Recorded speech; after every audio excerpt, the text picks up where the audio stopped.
ce dont j'avais le plus horreur, c'est de venir à l'Assemblée nationale. Parce que c'était réputé être le lieu où vous pouvez venir attendre 2 heures, 3 heures, qu'on aille chercher dans les couloirs des députés ou qu'on aille les chercher, les appeler pour qu'ils viennent parce que le quorum n'est pas à temps. Mais aujourd'hui, le quorum est à temps. Le président est venu en retard. Et c'est pourquoi moi, chaque fois qu'il viendra en retard, étant député comme nous, ne nous donnant aucune explication, je trouve pas qu'il soit digne qu'on se lève pour saluer son entrée. Vous voyez déjà, on n'a pas encore les éléments. Vous voyez les gros sacs qu'on a reçus, comme si on était encore au 19e siècle. On est au 21e siècle. C'est-à-dire que la dématérialisation des procédures, c'est une question de 48 heures, 72 heures. Vous prenez n'importe quel jeune informaticien, 2, 3 au Sénégal, ils vous font mettre une plateforme dans laquelle vous aurez tous les budgets et dans laquelle vous aurez tous les documents et les députés auront la possibilité d'accéder. Moi-même, c'est par hasard qu'ils m'ont appelé hier pour me dire qu'il y a ouverture aujourd'hui. Nous devons être... Ça fait 1 mois que l'Assemblée a démarré. Les gens doivent avoir des procédures huilées pour informer les députés de différentes procédures. Par ailleurs, ce que j'ai constaté d'un peu choquant, c'est que lors du jour, on a inscrit un projet de loi abrogeant les villages des lépreux et le projet de loi de finances. Et on semble attendre que le gouvernement, chaque fois, nous sollicite et Nous sommes une assemblée qui est censée contrôler l'action de l'exécutif. Or, la situation économique et sociale du Sénégal est extrêmement tendue.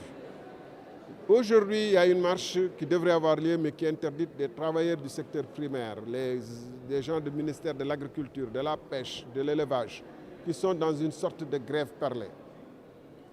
Dakar Dem Dikk ne semble pas fonctionner aujourd'hui. Beaucoup de Sénégalais sont dans le désarroi, de Dakarois en tout cas. La Poste est en cessation d'activité. Il y a eu une marche qui a été réprimée. Beaucoup de travailleurs qui avaient leur salaire domicilié à la Poste n'ont pas pu toucher les salaires. Et les travailleurs de la Poste eux-mêmes ne bénéficient non plus seulement des salaires, mais des prestations dans les hôpitaux.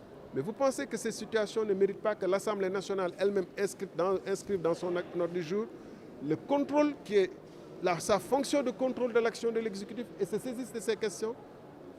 Je rappelle que le président Macky Sall avait dit, en tant que président de l'Assemblée nationale, qu'il voulait auditionner l'ANOCI. C'était le début de ces problèmes. Alors, les députés de Benno Bokk Yakaar eux-mêmes doivent pas faire moins que le président Macky Sall. Eux-mêmes, ils devraient convoquer les DG actuels et passés de la Poste pour savoir qu'est-ce qui a mené la Poste dans cette situation. De Dakar Dem Dikk, je vous rappelle que Dakar Dem Dikk, on a commandé plus de 300 bus il y a quelques années en Inde. Et que malheureusement, le parc semble être... Il faut qu'on comprenne parce que c'est l'argent des contribuables. 269 milliards de déficit à la Poste. Il faut qu'on comprenne comment c'est arrivé.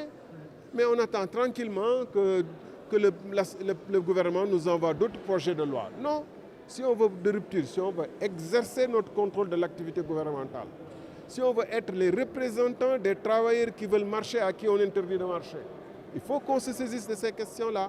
Et nous allons demander à nos collègues de l'opposition de faire en sorte qu'on se saisisse de ces questions et qu'on l'introduise dans l'agenda de l'Assemblée nationale pour être digne de représenter le peuple.